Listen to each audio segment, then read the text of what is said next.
नहीं सर कम। Good morning class. Good morning sir. बहुत बच्चे आ गए आज तो सुबह सुबह। सर आ रहे बच्चे आ रहे। अच्छा, क्या आप लोगों को मालूम था ना कि आज पॉलिटिक्स क्लास है? हाँ सर पता है। या पता नहीं था? कितने बच्चों को पता था? चलिए, लगभग सभी को पता था। इसका मतलब ये नहीं कि आप लोग इंग्लिश की क्लास को सोच के आए हो आज। बच्चों, आज मुझे लगता है कि पॉलिटी की आज आपकी आखिरी क्लास है ये। आज आपका सिलेबस कंप्लीट हो जाएगा पॉलिटी का। जितने भी सीजीएल या फिर कॉम्पिटिटिव एग्जाम में क्वेश्चन पूछे जाते हैं उसमें हो जाएगा आज ये कंप्लीट। तो किसी को कोई डाउट है क्या? No sir. किसी को कुछ पूछना है? कोई डाउट नहीं है सर। डाउट तभी होगा ना जब आप लोग पढ़ोगे। अच्छा, कितने बच्चे पॉलिटी को जाके पढ़ते हैं? कोई है यस सर हाँ। एक्सेप्शन? एक कौन? एक्सेप्शन, दो, तीन, चार। आप लोग अपवा दो और मैं अभी क्वेश्चन पूछूंगा, फिर आप लोग एकदम धराशायी हो जाओगे सभी। सर पूछ सकते हैं, कोशिश करेंगे सर सब बताने का। चलिए, आप लोगों का एहसान है कि इतना कॉन्फिडेंस भी आप लोगों के अंदर है। बच्चों, हम लोग लगभग पूरी पॉलिटी कंप्लीट कर चुके हैं, जितने भी आपका कॉम्पिटिटिव एग्जाम में चैप्टर आएंगे। अब पिछली क्लास में हम लोगों ने क्या किया था? स्टेट पे जितनी भी कमीशन, जितने भी इंस्टीट्यूट है स्टेट में, वो सब हम लोग कर लिए थे। जिसमें आपका सीएम, गवर्नर और फिर आपका काउंसिल ऑफ मिनिस्टर, ये सब कुछ हम कर चुके हैं। आज क्या है ना, मैंने पहले भी आपको क्लास में बताया होगा कि दो तरह के इंस्टीट्यूट होते हैं।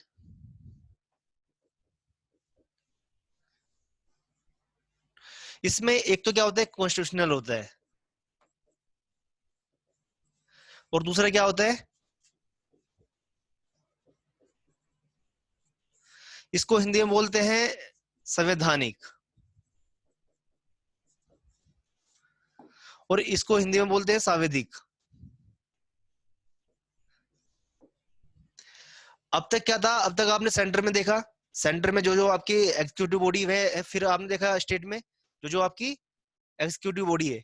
अब आपको जितने भी इंस्टीट्यूट है, जितनी भी आपकी संस्थाएं हैं, उनको देखना है। कॉन्स्टिट्यूशनल बॉडी से क्या मतलब होता है, इंस्टीट्यूट से क्या मतलब होता है, जो भी आपके संविधान में जो भी जिन अधिकारियों के बारे में दिया गया है, जिन ऑफिसर्स के बारे में आपके संविधान में दिया गया है, उनको क्या बोलेंगे आप? कॉन्स्टिट्यूशनल। और जिनके बारे में संविधान में नहीं दिया गया है, उनको क्या बोलेंगे? सांविधिक, स्टैट्यूटरी। ठीक है बच्चों? Yes sir. एक तो आप सब एक बार एक्टिव हो जाओ। मैं मानता हूँ सुबह का टाइम है, कुछ लोग अभी नींद भी पूरी नहीं हुई होगी। तो बच्चों, इसमें संवैधानिक में क्या है? संवैधानिक में जिनके बारे में संविधान में दिया गया है, जैसे जैसे इलेक्शन कमीशन।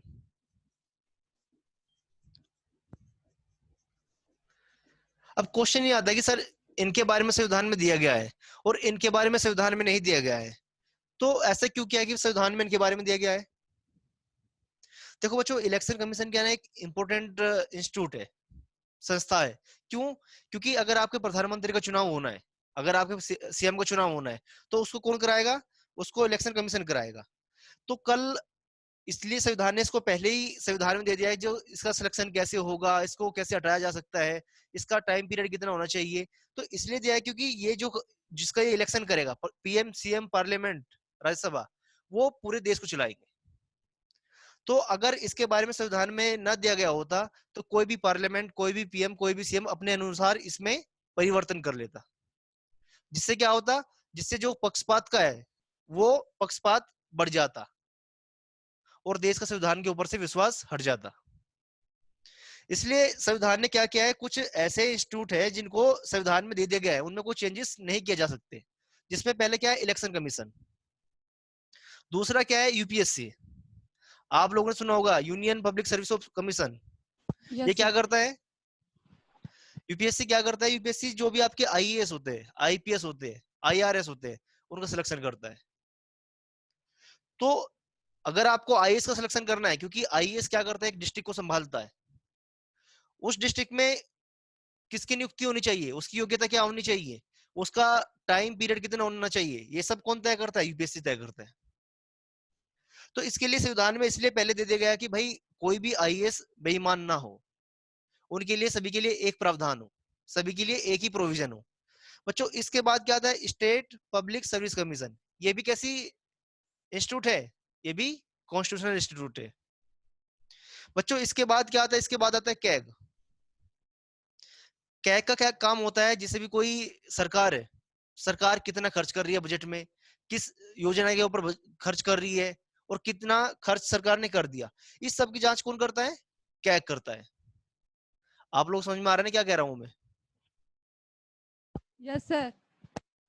कैग क्या करता है बताइए मुझे, आप ही बताइए।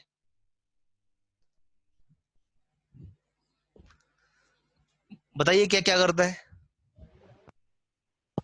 सर जितना भी पैसा का लेन देन होता है वो क्या दोबारा बताइए, मैं समझ नहीं पाया। स्पष्ट शब्दों में बताइए। आप नहीं, इनको बताने दीजिए, क्योंकि ये सर इन्होंने ही कहा था। सर जितना भी पैसा का लेन देन होता है ना वो कैद करता है। किसने बोला ये तो मैंने बोला ही नहीं।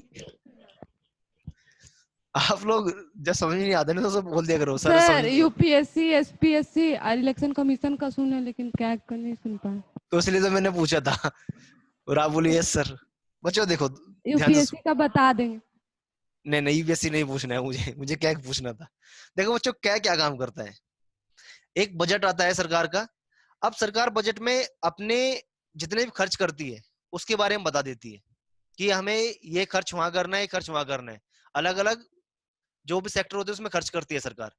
बच्चों अब सरकार ने कितना खर्च किया, क्या सरकार ने सही खर्च किया, क्या सरकार को इतना खर्च करना चाहिए था, तो इन सब की जो जांच करता है वो कैग करता है। यस समझ आ सर। गया? हाँ हाँ। कैग सिर्फ खर्च की जांच करता है कि कितने खर्च हुए और कितने खर्च करना चाहिए था। हाँ सर। अब इसका ज्यादा सर समझ। राजीव महर्षि है ना सर? हाँ वो राजीव महर्षि है अभी जो कैग है हमारे।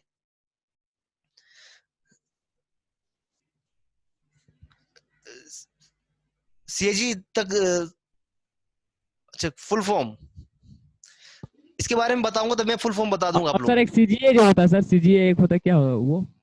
सीजीए अलग होता है। सीजीए तो आपकी सर्विस होती है, कोस्ट गार्ड सर्विस। सीजीए अलग होती है। सीजीए क्या होता है इसकी फुल फॉर्म?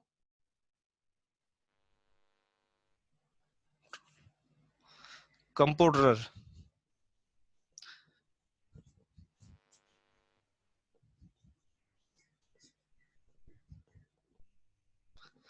इसकी फुल फॉर्म होती है और हिंदी में इसको बोलते हैं महानियंत्रक, नियंत्रक महालेखा परीक्षक। तो जब इसके बारे में बताऊंगा तो मैं बता दूंगा। बच्चों अब जो आता है आपकी संवैधानिक सांविधिक, इसमें क्या क्या होता है? इसमें जैसा आपका NHRC, national human right commission, इसके बारे में संविधान में नहीं दिया गया था। इसके बारे में संविधान में कहीं भी नहीं दिया गया था। बस इसमें क्या क्या है, आप लोगों ने पार्लियामेंट ने एक बिल पास किया और बिल पास करने के बाद एनएचआरसी का संगठन किया है।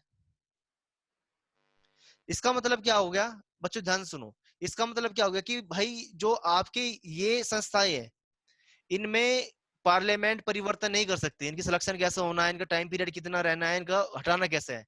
पर जो आपकी ये संस्थाएं हैं इनमें पार्लियामेंट बदलाव कर सकती है। क्यों? क्योंकि ये कॉन्स्टिट्यूशनल नहीं है। एनएचआरसी की फुल फॉर्म होती है national human right commission. SHRC state human right commission. ये क्या संस्था है? ये भी आपकी स्टैट्यूटरी बॉडी है। फिर आपको क्या आता है? CVC central vigilance commission. ये कैसी संस्था है? ये भी आपकी सांविधिक संस्था है। फिर आता है आपको क्या? CIC central information commission. कितने बच्चे आरटीआई के बारे में जानते हैं? आरटीआई क्या होती है? Right to information. आप जानते हो बच्चों। राइट टू इंफॉर्मेशन का मतलब क्या होता है कि आप सरकार से कोई भी जानकारी मांग सकते हो। बस वो जानकारी देश के निजी जानकारी ना हो, जिसमें आपके अंतरराष्ट्रीय संबंध आते हो। तो जो भी आरटीआई लगाएंगे आप, जो भी आरटीआई के थ्रू आप इंफॉर्मेशन मांगोगे, ये एक्ट 2010 में आया था, उसकी देख रेख करने के लिए एक कमीशन बनाया गया, सेंट्रल इंफॉर्मेशन कमीशन। ये कैसी संस्थाएं है? सांविधिक संस्था है। अब बच्चों मुझे बताइए, कितने बच्चों को संवैधानिक और सांविधिक दोनों में अंतर का पता लग गया है? किसी को पता लगा है क्या? बच्चों हाथ तो खड़ा करो, आप लोग सभी नींद में हो आज लग यस रहा सर। है। चलिए बच्चों, ये लिख लिया।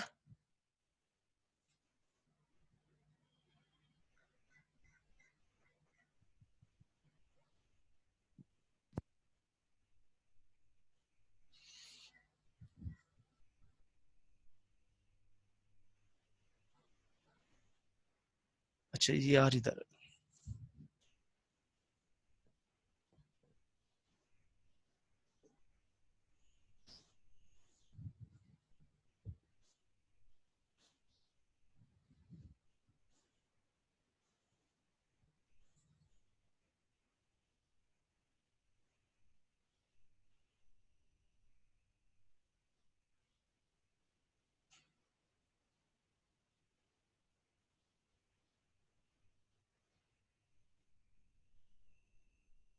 हो गया sir. Deoghar centre, yes sir, good morning sir. Good morning.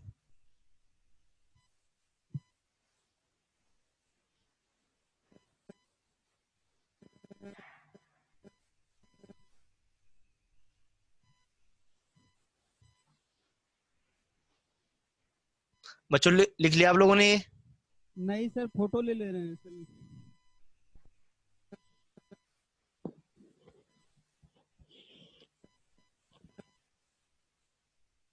Deoghar centre अभी मैंने कुछ ज्यादा बताया नहीं है। मैंने जो भी इंस्टीट्यूट है, जो भी अधिकारी वर्ग होता है, उसको भी दो भागों में बांटा जाता है। जी अब सर। तक आपने क्या देखा होगा कि सेंटर में और स्टेट में जो आपकी एग्जीक्यूटिव बॉडी होती है, उसको दो भागों में, उसको उसके बारे में हम पढ़ चुके हैं। अब इंस्टीट्यूट, एक होता है आपका संवैधानिक, एक होता है संवैधिक। संवैधानिक क्या होता है? इसका मीन्स होता है कि ये इंपोर्टेंट इंस्टीट्यूट है, इलेक्शन कमीशन, क्योंकि इनको चुनाव कराना है, तो संविधान में इनके बारे में प्रावधान दिए गए हैं, प्रोविजन दिए गए हैं। क्यों? ताकि कोई भी पार्लियामेंट इनमें परिवर्तन ना कर सके। पार्लियामेंट, पीएम, सीएम कोई इनमें परिवर्तन ना कर सके। क्यों? क्योंकि ये संविधान में दिए गए हैं, इनके बारे में पहले से प्रावधान है। ये क्या है? ये पार्लियामेंट ने बिल पास करके इनको बनाया है। ये इनका जो भी जिक्र है, जो भी इनके बारे में बताया गया है, वो संविधान में नहीं है। सर पार्लियामेंट ने एक कॉम्प्ट्रोलर बिल का पास, मतलब? क्या बच्चे? Comptroller, comptroller and auditor general है ना सर, वही। हाँ, कैग की फुल फॉर्म ही है। इसको हिंदी में बोलते हैं महा नियंत्रक, महालेखा परीक्षक। नियंत्रक और महालेखा परीक्षक। बच्चों इसका काम क्या होता है? जो भी सरकार खर्च करती है, सरकार ने बजट के अनुसार जो भी खर्च किया, तो इसका काम क्या होता है कि सरकार ने कितने पैसे खर्च किए और कितने सरकार को पैसे खर्च करने चाहिए थे, क्या सरकार ने जितने पैसे खर्च किए वो सही किए, इसकी रिपोर्ट एक तैयार करता है और उसको पार्लियामेंट में देता है। और पार्लियामेंट में फिर इसके ऊपर जो ये रिपोर्ट देता है, उसके ऊपर डिस्कशन होता है कि सरकार ने जितना खर्च किया, क्या वो सही किया या गलत किया। तो क्या का काम क्या होता है? जो भी सरकार खर्च करती है उसके सर तो बारे उसी में, का लेखा जोखा करता है ना? हाँ, उसका लेखा जोखा करता है, उसकी जांच करता है। महालेखा परीक्षक, हाँ ठीक है सर। सर अभी इंडिया का कैग कौन है सर? राजीव महर्षि। और जो कैबिनेट सेक्रेटरी है राजीव गोबा। ये क्वेश्चन पूछ लेगा कभी, सीजीएल में पूछ लेता है। तो बच्चों यहां तक समझ आ गया? अब थोड़ा थोड़ा इनके बारे में पढ़ लेते हैं कि क्या क्या होते हैं ये। सर नोट नहीं किया सर। बच्चों एक बार फिर बता दूं, आज आपकी ये पॉलिटी की आखिरी क्लास होगी। यस मुझे लगता है कि लगभग इसमें जितना भी आपको पढ़ाया गया है, अगर आपने वो कर लिया तो सीजीएल में सारे क्वेश्चन हो ही जाएंगे आपसे। सर। सर हेलो जी। एसपीएससी के बारे में थोड़ा बताइए, नोट नहीं स्टेट किया पब्लिक सर, सर्विस नोट कर कमीशन लीजिए। के बारे में। इनके सारों के बारे में बताऊंगा, यूपीएससी भी, एसपीएससी सबके बारे में थोड़ा थोड़ा लिखवाऊंगा अभी मैं। ये तो मैंने बता दिया आपको बस, यहाँ पे जल्दी नोट कर लीजिए।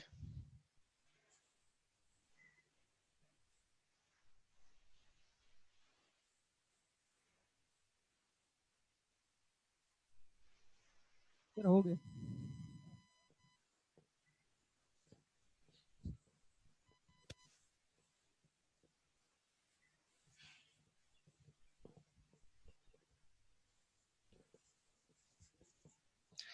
अच्छा, कोई बच्चा मुझे ये बताएगा कि सुप्रीम कोर्ट के जज को कैसे हटाया जा सकता है? कोई बता सकता है क्या मुझे? सब मेजोरिटी से हटेगा ना। सुप्रीम लोकसभा और कोर्ट। राज्यसभा का 2/3 प्रेजेंट होना चाहिए और 50% से ऊपर वोट जाना चाहिए हटने पे, वेरी गुड। हटाने के लिए। हाँ। कितने बच्चे इस बात से सहमत है? कुछ को तो पता ही नहीं है इन्होंने क्या बता दिया। आप लोग रिवीजन वगैरह नहीं करते हो क्या? यस सर करते हैं। चलिए, इन्होंने सही बताया कि अगर आपको सुप्रीम कोर्ट के जज को हटाना है तो 50% ऑफ टोटल मेंबरशिप, और दूसरा क्या है कि आपको प्लस 2/3 प्रेजेंट वोटिंग, इतनी वोट आपको चाहिए। अब बच्चों क्या होगा ना, जो ये प्रोविजन है हटाने का, ये सब में लागू होगा। इलेक्शन कमीशन अगर उसको भी हटाना है तो यही प्रोविजन लागू होगा।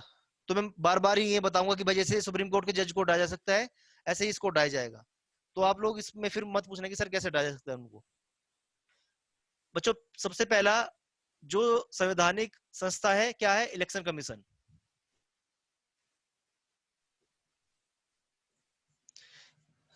इसको बोलते हैं हिंदी में निर्वाचन आयोग। बच्चे, इसके बारे में जो प्रोविजन दिए गए हैं, अनुच्छेद 324,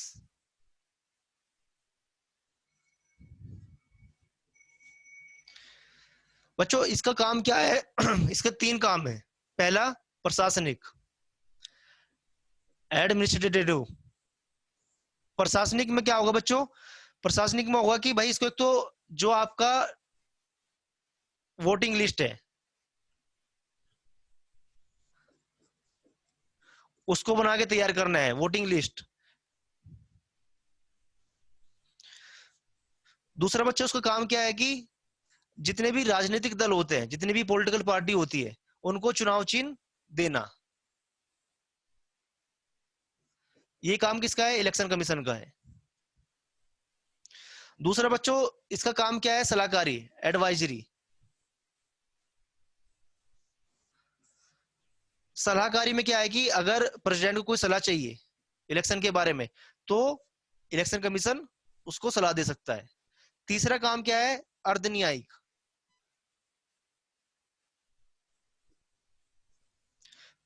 क्वेसी जुडिशरी।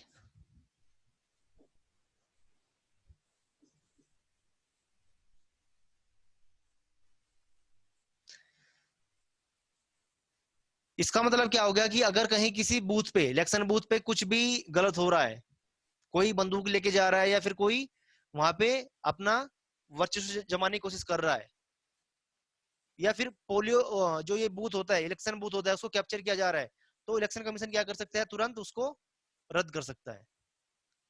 तो यहाँ पे किस तरह काम कर रहा है? यहाँ पे एक जुडिशरी की तरह काम कर रहा है, अर्धन्यायिक। ये 3 काम इलेक्शन कमीशन के हैं। वहाँ पे जितना वोटिंग हो रहा बच्चों है वो रद्द हो जाएगा ना सर? क्या बच्चे? वहाँ पे जितना सारा वोटिंग हो रहा है वो रद्द हो जाएगा ना? हाँ, जितना वोटिंग हो चुका है सब उसको ही रद्द कर देंगे पूरे, उसको मतलब बूथ पे जितनी वोटिंग हो चुकी है। तो फिर उसका फिर से वोटिंग होता है कि नहीं जो इसको रद्द कर देंगे? बच्चों उसका फिर से वोटिंग होगा, ऐसे थोड़ी ही होता है। वोटिंग तो अच्छा तुरंत सर। मतलब अगले दिन हो जाएगा उसमें। ठीक पर है सर। अगर लगता है कि भाई यहाँ पे कोई बंदूक लेके उसको कैप्चर कर रहा है पूरे इलेक्शन बूथ को, तो इलेक्शन कमीशन उसको रद्द कर सकता है वहां से, जो जिस बूथ पे वो कैप्चरिंग हो रहा है। तो इलेक्शन कमीशन करेगा ना सर? क्या क्या बच्चे? उसको इलेक्शन कमीशन ही करेगा ना, अर्धसैनिक? हाँ, अर्ध अर्ध अर्ध न्यायिक। हाँ इलेक्शन अर्ध। कमीशन नहीं करेगा उनको। ठीक है सर। इसमें क्या होता है ना, इसमें देखो जो आपका एसडीएम होता है, उस टाइम पे वो वहां पे इलेक्ट्रोल ऑफिसर होता है।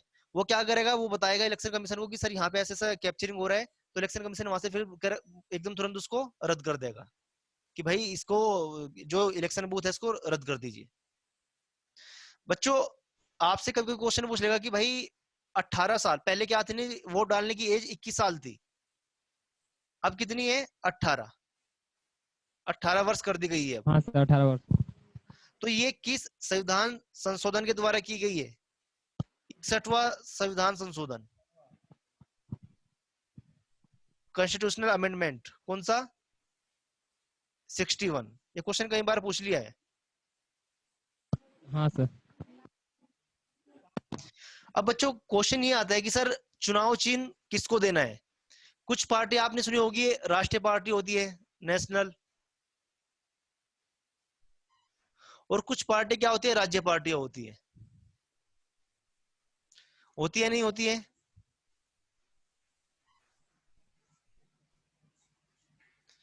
अभी नेशनल पार्टी कौन कौन सी है? Congress, BJP. Congress BJP sir. Congress BJP. कितनी पार्टियां नेशनल पार्टी है अभी?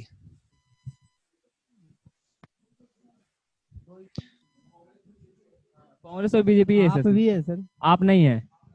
बच्चे देखो मैं बताता हूं, अभी कौन कौन सी है। बीजेपी है, कांग्रेस है, एनसीपी है। एनसीपी कौन सी है ये? National national Congress party Congress से। पार्टी, शरद पवार वाली है जो महाराष्ट्र में है। हाँ हाँ। बीएसपी है, बहुजन समाज पार्टी। एक बीएसपी है। आपकी सीपीआई है, और एक आपकी, एक है, 6 पार्टियां हैं ये। और अभी एक सातवीं पार्टी और बनी है, 7 और 8वीं पार्टी जो अभी नागालैंड में बनी है। तो ये पार्टियां आप देख लेना, नेशनल पार्टी। क्यों? क्यों कभी कभी सीजीएल में सीधा क्वेश्चन पूछ लेगा कितनी पार्टी नेशनल पार्टी है। मेरे हिसाब से ये 7 या 8 पार्टी है, आप लोग देख लीजिएगा, सर्च कर लीजिएगा उसको। और राज्य पार्टी जैसे आम आदमी पार्टी 8 होगी है सर। जी, बताइए। 8 पार्टी है सर नेशनल। 8? हाँ सर। 8 अभी एक नई बनी है नागालैंड की, असम की, 8वीं बनी है वो मेरे हिसाब से। तो आप इसको देख लीजिएगा एक बार, ठीक है सर। सीधा सीधा क्वेश्चन पूछ लेता है। जैसे आम आदमी पार्टी होगी है, राज्य पार्टी है। या फिर एसपी होगी है, ये भी राज्य पार्टी है। या फिर तृणमूल आपकी कांग्रेस। झारखंड में झामुमो होगी है, वो भी राज्य पार्टी है। अब राज्य पार्टी और राष्ट्रीय पार्टी में क्या अंतर होता है? देखो बच्चों, राज्य पार्टी जो होती है वो सिर्फ अपने राज्य में चुनाव लड़ सकती है। हाँ सर, वो अपने ही राज्य में चुनाव लड़ सकते सर। और राष्ट्रीय पार्टी क्या होती है, ये हर एक राज्य में जाके चुनाव हर एक लड़ राज्य सकती का चुनाव लड़ सकता है। है। और इसका जो चुनाव चिन्ह रहेगा हमेशा एक, यही जो उसका चुनाव चिन्ह एक राज्य में, वो दूसरे राज्य में भी वही चुनाव चिन्ह रहेगा। अब किस पार्टी को राज्य पार्टी बना सकते हैं और किस पार्टी को राष्ट्रीय पार्टी बना सकते हैं? बच्चे यहां तक लिख लिया आप लोगों ने? यस सर, हो गई।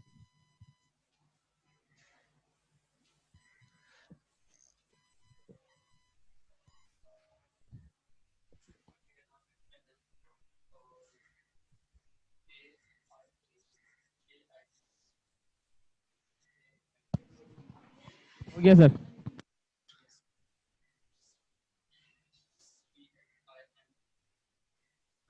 और 8वीं, 2 4,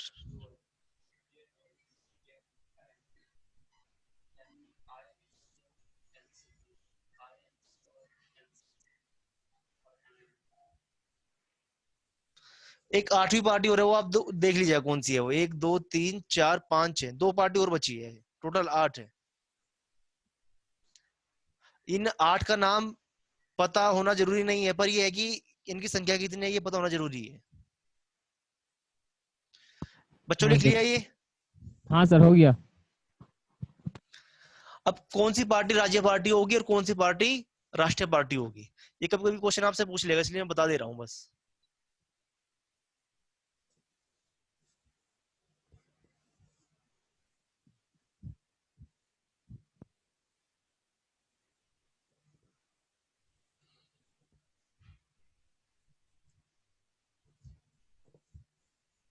बच्चों देखो, राज्य पार्टी, किसी पार्टी को इलेक्शन कमीशन कब चुनाव चिन्ह देगा? जब वो उस राज्य की एक पार्टी हो। और राज्य पार्टी होने के लिए उसको क्या करना होगा? उसको 6% वोट, जितने भी राज्य में वैलिड वोट डाले गए हैं उनका 6% उसको मिलना चाहिए, प्लस 2 सीट उस स्टेट में। बच्चों दूसरी कंडीशन क्या है कि 6% वोट मिलना चाहिए उसको, जितने भी उस राज्य में वैलिड वोट डाले गए हैं, प्लस एमपी की एक सीट, मेंबर ऑफ पार्लियामेंट की एक सीट उसको मिलनी चाहिए। तीसरा बच्चों, तीसरी कंडीशन क्या है, 3% सीट मिले उसको, किसकी, एमएलए की, और 3 सीट जो भी ज्यादा हो वो मिलना चाहिए। इसके बारे में बताऊंगा मैं अभी क्या लिख रहा हूं, अभी एक बार आप लिख लीजिए।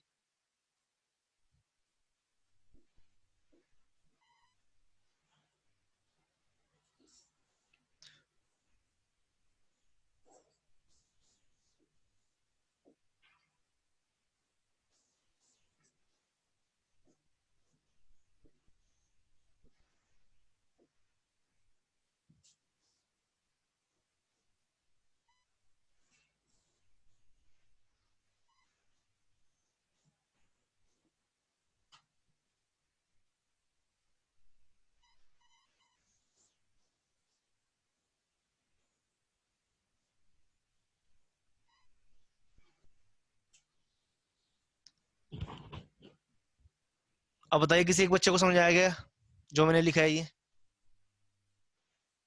किसी को समझ नहीं आया होगा? ऐसे समझा दीजिए। देखो बच्चों, अगर किसी पार्टी को राज्य पार्टी का चुनाव चिन्ह देना है, उसको राज्य पार्टी बनाना है, तो उसमें सबसे पहली कंडीशन क्या है? उसमें सबसे पहली कंडीशन ये है कि उस पार्टी को जो भी चुनाव हुआ है उसमें 6% वोट मिलना चाहिए, प्लस 2 सीट मिलनी चाहिए। 2 सीट किसकी? एमएलए की। नहीं समझ आया? देखो बच्चों, मैं एक उदाहरण देकर आपको समझाता हूं। मान लो कि 100 वोट हुआ है कहां पे? झारखंड में। 100 लोगों ने वोट डाला है झारखंड में। अगर किसी पार्टी को राज्य पार्टी का दर्जा देना है तो उसको इनमें से 6% यानी 6 वोट तो मिलने चाहिए, प्लस मान लीजिए यहां पे 20 एमएलए चुने जाते हैं झारखंड में, तो उसको 6% तो वोट मिलना चाहिए, 6 वोट, और 2 सीट इस एमएलए की मिलनी चाहिए 20 में से। अगर उसको ये दोनों चीजें फुलफिल हो जाती है तो उसको स्टेट पार्टी का दर्जा दे दिया जाएगा। दूसरा क्या है बच्चों? पहली कंडीशन ये है, और अथवा।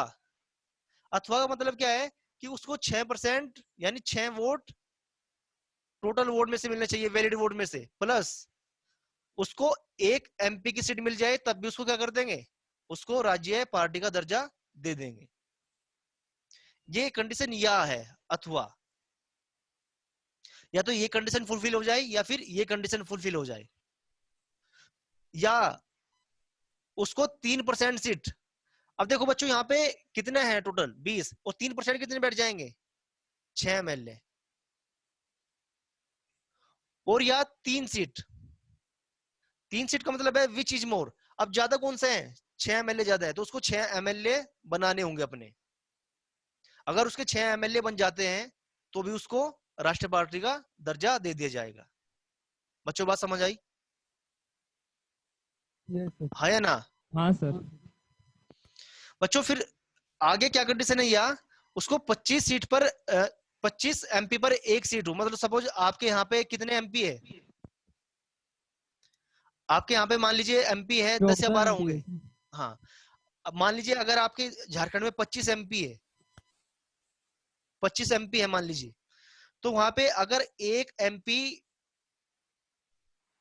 आपकी जो भी पार्टी बनेगी उसका एक एमपी आ गया, तो उसको भी राज्य पार्टी का दर्जा दे दिया जाएगा। 25 एमपी पे एक एमपी आने पर भी उसको राज्य पार्टी का दर्जा दे दिया जाता है। अभी 2011 में एक कंडीशन और जोड़ दी गई है, या उसको टोटल वोट का 8% मिल जाए बस। उसका चाहे कोई भी एमएलए हो या एमपी कोई भी ना हो, बस उसको 8% वोट मिल जाए वैलिड वोट का उस स्टेट का, तो भी उसको राज्य पार्टी का दर्जा दे दिया जाएगा। बच्चों ये क्वेश्चन कभी एग्जाम में पूछता नहीं है, पर आपको मालूम होना चाहिए था। कि कोई राज्य पार्टी कैसे बनती है। ठीक है सर। आप लोगों ने लिख लिया इसको? हाँ सर। हाँ सर। किसी को डाउट? सर रुकिए ना, लिखेंगे।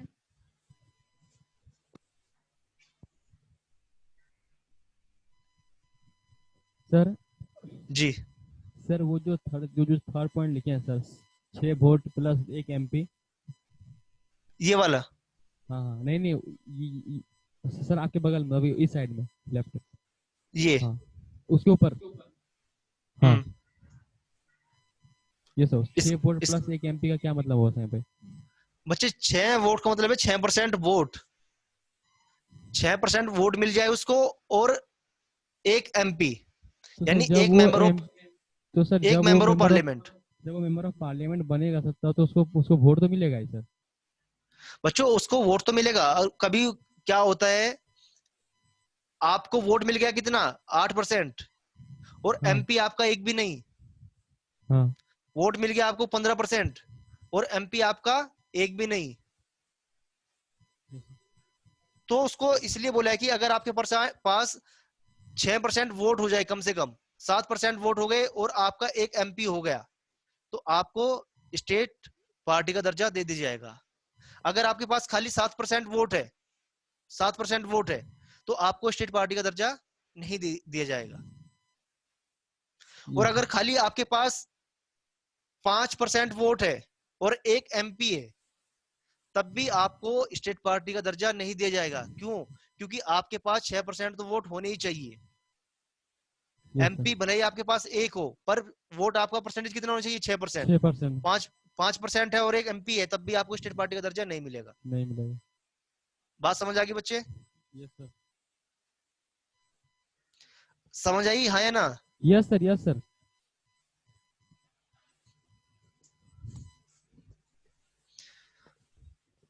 बच्चों लिख लिया? यस सर, मिटा दीजिए। Yes sir.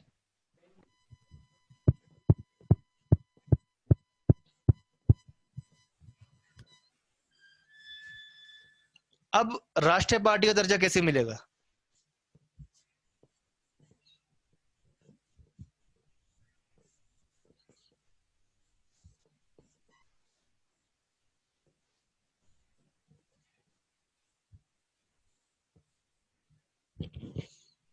National party.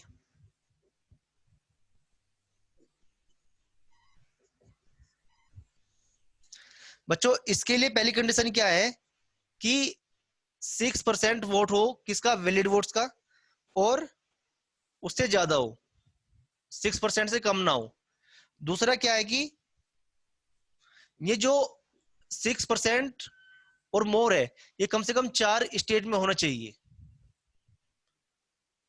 अगर किसी पार्टी को 4 स्टेट में 6% या उससे ज्यादा वैलिड वोट्स का परसेंटेज मिल गया, तो उसको राष्ट्रीय पार्टी का दर्जा दे दिया जाएगा। या बच्चों उसमें 4 स्टेट में 4 MP भी होनी चाहिए, 4 मेंबर ऑफ पार्लियामेंट। दूसरा क्या है कि उसको 2% सीट मिले, या फिर उसको कितना, 3, मिनिमम 3 या मोर। इसके बारे में बताऊंगा कि इसका अर्थ क्या है।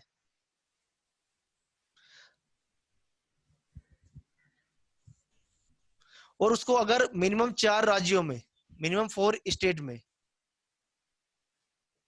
स्टेट पार्टी का दर्जा दिया गया है, तो उसको नेशनल पार्टी घोषित कर दिया जाएगा।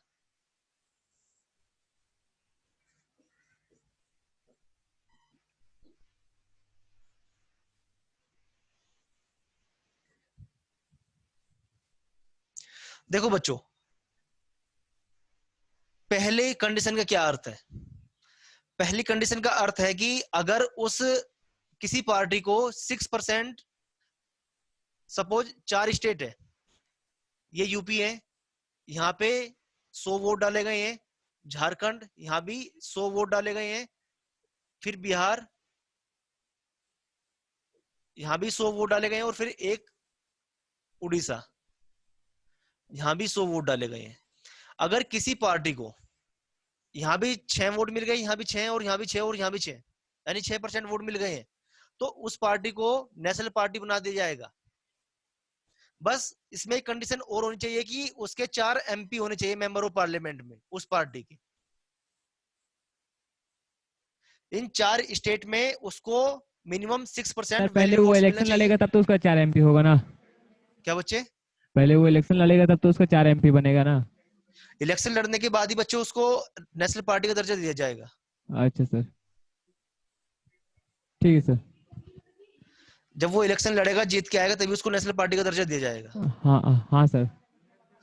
बच्चों दूसरी कंडीशन क्या है कि 2% सीट हो या फिर 3। बच्चों मान लीजिए MP का वो चुनाव लड़ने बैठता है और वहां पे आपको पता है 545 सीट है, और 545 का 2% कितना बैठ जाएगा? लगभग 11 के आसपास। तो उसको अगर कोई 11 सीट जीत के आ रहा है तो उसको नेशनल पार्टी का दर्जा दे दिया जाएगा। तीसरी कंडीशन क्या है कि उसको मिनिमम 4 स्टेट में स्टेट पार्टी का दर्जा दिया गया हो। और स्टेट पार्टी का दर्जा कैसे दिया जाता है ये आपको पता ही है भी, तो उसको नेशनल पार्टी का दर्जा दे दिया जाएगा। अभी नेशनल पार्टी कितनी है? 8। बस यही इसमें जरूरी था।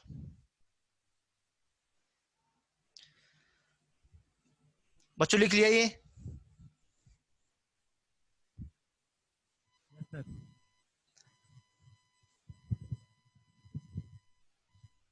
टाइम पीरियड, कार्यकाल, इलेक्शन कमीशन का कार्यकाल कितना होता है? या तो फिर 6 वर्ष या 65 साल। सर वो जो +4 MP लिखाए थे वो हर एक स्टेट में होना चाहिए, टोटल +4 MP? टोटल जितने भी स्टेट है उनमें टोटल में मिला के 4 MP होने चाहिए। ठीक है सर। मिनिमम 4 MP होने चाहिए। सर जी, यदि एक स्टेट से 4 MP हो जाए सर और बाकी स्टेट में नहीं है तो उसको नेशनल पार्टी का दर्जा मिल जाएगा मिनिमम सर? मिनिमम 4 MP होने चाहिए, चाहे वो एक स्टेट से हो जाए वो 4 स्टेट से हो जाए। अगर एक स्टेट में उसके 4 MP हो गए तो भी उसको नेशनल पार्टी का दर्जा दे दिया जाएगा। जैसे सर यूपी और में SP है सर, उसको तो 4 MP है सर। बच्चे दोबारा बताइए जोर से। सर जैसे कि यूपी में SP है सर, BSP है सर, हम्म। तो SP को नेशनल पार्टी का दर्जा नहीं मिला है सर? बच्चों BSP को नेशनल पार्टी का दर्जा है पर SP को नहीं है। SP को क्यों नहीं है? SP को इसलिए नहीं है कि उसमें एक कंडीशन और भी है। उसके 8 MP तो है SP के, समाजवादी पार्टी के 8 MP तो है, पर उसको 4 स्टेट में 6% वोट नहीं मिला है अब तक, ओके वॉलिड वोट का। यस। उसको यूपी में मिल गया है 6%, उसको MP में 6% मिल गया है, पर उसको ना तो हरियाणा में मिला है ना दिल्ली में मिला है, केवल 2 स्टेट में उसको 6% वोट मिला है, इसलिए उसको नेशनल पार्टी का दर्जा अब तक नहीं दिया गया है। ओके समझ आया बच्चों? यस। बच्चों कार्यकाल, इलेक्शन कमीशन या तो 6 वर्ष या फिर 65 साल उसका रिटायरमेंट एज होता है। अब उसको हटाया कैसे जा सकता है? जैसे सुप्रीम कोर्ट के जज को हटाया जाता है। सर ये इलेक्शन कमीशन का बात हो रहा है। इलेक्शन कमीशन की बात हो रही है। अब सुप्रीम कोर्ट के जज को कैसे हटाया जा सकता है बताइए? सर उसको महाभियोग द्वारा। महाभियोग द्वारा, ये स्पेशल मेजोरिटी के द्वारा। Yes sir. और स्पेशल मेजोरिटी के बारे में आपको पता ही है कि क्या होता है? लोकसभा में 50% प्रस्ताव रखा जाता है इसका। हाँ, 50% of total membership plus 2/3 present and voting.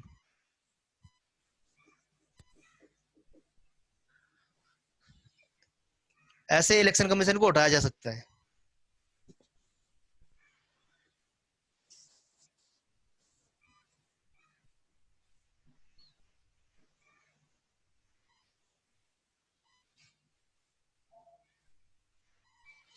बच्चों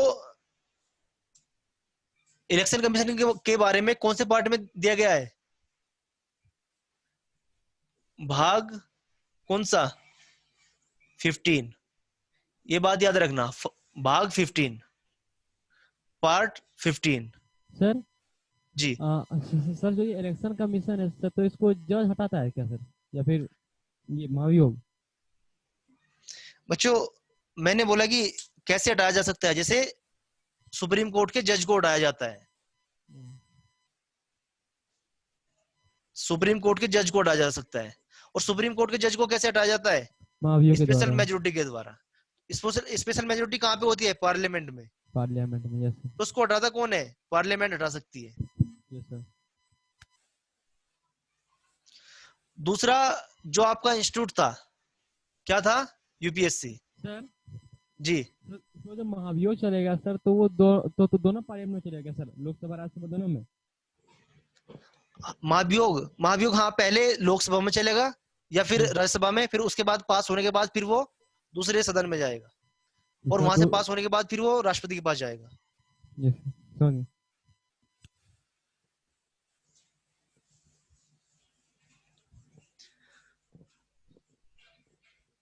UPSC, union public service commission, ये भी आपकी संवैधानिक संस्था है। एग्जाम में आपको 4-5 संस्थाओं के नाम देगा और पूछ लेगा कि निम्न में से कौन सी संवैधानिक संस्था है। UPSC, union public service commission. बच्चों, इसके बारे में संविधान में किस भाग में दिया गया है? पार्ट 14। और किस आर्टिकल में दिया गया है? आर्टिकल 315 से 323 तक।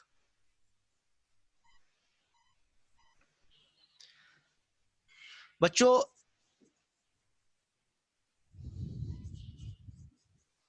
स्ट्रक्चर क्या होगा, यानी इसकी संरचना क्या होगी, कौन कौन इसमें मेंबर बनेंगे, इसके बारे में संविधान ने क्या दिया है कि भाई इसमें मिनिमम 9 मेंबर होने चाहिए और मैक्सिमम 11 मेंबर होने चाहिए। बस कंडीशन क्या है कि जो उसके आधे मेंबर होने चाहिए, आधे सदस्य, यानी हाफ मेंबर, आधे सदस्य सरकार के अधीन कम से कम 10 वर्ष का कार्य का अनुभव हो।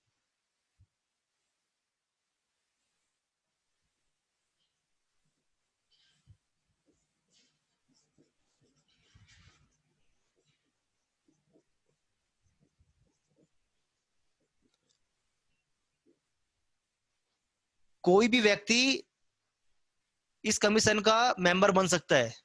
बस कंडीशन क्या है कि उसने सरकार के अधीन कम से कम 10 वर्ष कार्य किया हो, वो इसका मेंबर बन सकता है। बच्चों, कहाँ से लिया गया सर यूपीएससी? यूपीएससी कहां से, मतलब किस देश के संविधान से लिया गया है? हाँ सर। बच्चों, ये हमारे देश के संविधान से लिया गया है, और इसको लिया गया है किस अधिनियम से? अधिनियम 1919। और सबसे पहला यूनियन कमीशन यूपीएससी कब बना था? 1926 में बना था प्रथम यूपीएससी, जब इसको बनाया गया था। कब? 1926 में। और इसकी रिकमेंडेशन, सिफारिश किसने की थी? सिफारिश हुई थी इसकी अधिनियम 1919 में। सर संरचना 9-11 ये सब समझ।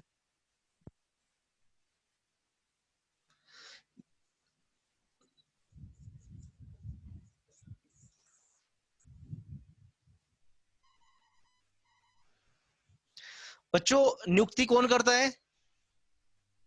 नियुक्ति करता है यानी कि इसकी सर प्रेसिडेंट। जी, राष्ट्रपति, प्रेसिडेंट।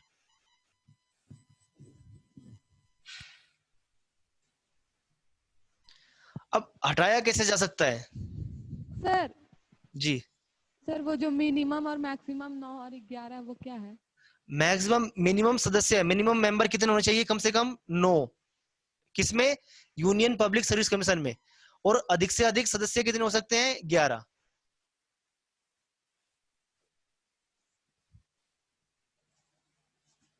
अब समझ आया? Yes sir. बच्चों, इसको हटाया कैसे जा सकता है? हटाने के लिए इसमें क्या करना होगा?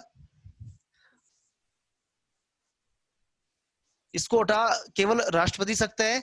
राष्ट्रपति इसको हटाने से पहले एक जांच कमेटी बनाएगा, इन्वेस्टिगेशन कमेटी। और ये जांच कमेटी किसके अंडर होगी? ये उच्चतम न्यायालय सुप्रीम कोर्ट के अंडर में होगी।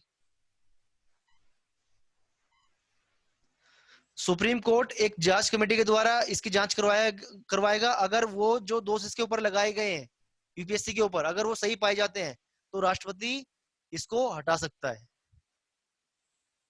तो जांच कौन करेगा? जांच करेगा सुप्रीम कोर्ट।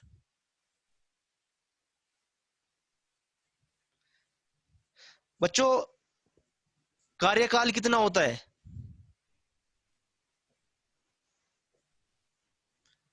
6 वर्ष या फिर 65 साल। अगर किसी मेंबर को 55 ईयर की एज में यूपीएससी का मेंबर बनाया जाता है तो वो रिटायर हो जाएगा किस उम्र में? 61 साल की उम्र में। 55 में। उसको 65 साल की उम्र में रिटायर नहीं किया जाएगा। क्यों? क्योंकि 6 साल या फिर 65 साल जो भी पहले होगा उसके हिसाब से वो रिटायर हो जाएगा। बच्चों बात समझ आ गई यहां तक? अब कोई मुझे बता, हाँ बताइए सर। समझ में आ गया, उसका रिप्लाई किए। अच्छा अच्छा, अब मुझे मधुपुर सेंटर में बताइए कि यूपीएससी का काम क्या होता है? कोई बता सकता है क्या? आईएएस और आईपीएस ये सब का सिलेक्शन करना। उनका सिलेक्शन करना, ये यूपीएससी का काम होता है। सर स्टेट में लॉ एंड ऑर्डर मेंटेन रखना। स्टेट में? अरे नहीं रे मामू, स्टेट में कैसे हो सकता है? ये तो एकदम ब्लंडर कर दिया आपने। एक तो मुझे आपको चेहरा दिखाई नहीं दे रहा, कैमरा सही नहीं है। हाँ अब आइए सामने। स्टेट में लॉ एंड ऑर्डर का काम होता है सीएम का या फिर वहां की स्टेट पुलिस का। यूपीएससी का नहीं होता। यूपीएससी का एक ही काम होता है, सिर्फ आईएएस और आईपीएस की नियुक्ति करना, उनका सिलेक्शन करना। ठीक है बच्चों? बच्चों इसके बाद जो आता है, लिख लिया आप लोगों ने? हाँ सर। नहीं सर, लिख रहा सर लिख रहा।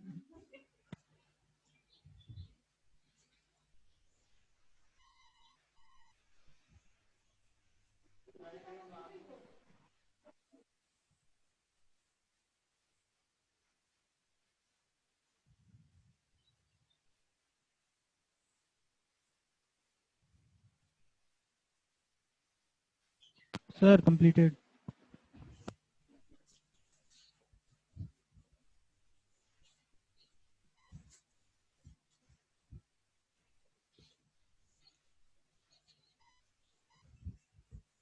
बच्चों इसके बाद जो आता है वो आता है आपका SPSC, state public service commission. ये भी संवैधानिक संस्था है, स्टेट पब्लिक सर्विस कमीशन। इसका काम क्या है? यूपीएससी का काम है कि सेंट्रल लेवल पे यानी यूनियन लेवल पे आईएएस आईपीएस का सिलेक्शन करना। एसपीएससी का काम क्या है? एसडीएम यानी स्टेट लेवल पर अधिकारियों की नियुक्ति करना या उनका चुनाव करना, सिलेक्शन करना। तो बच्चों एसपीएससी की का जो चेयरमैन होता है उसकी नियुक्ति कौन करता है? गवर्नर, राज्यपाल। कार्यकाल कितना होता है? 6 वर्ष या फिर 62 साल।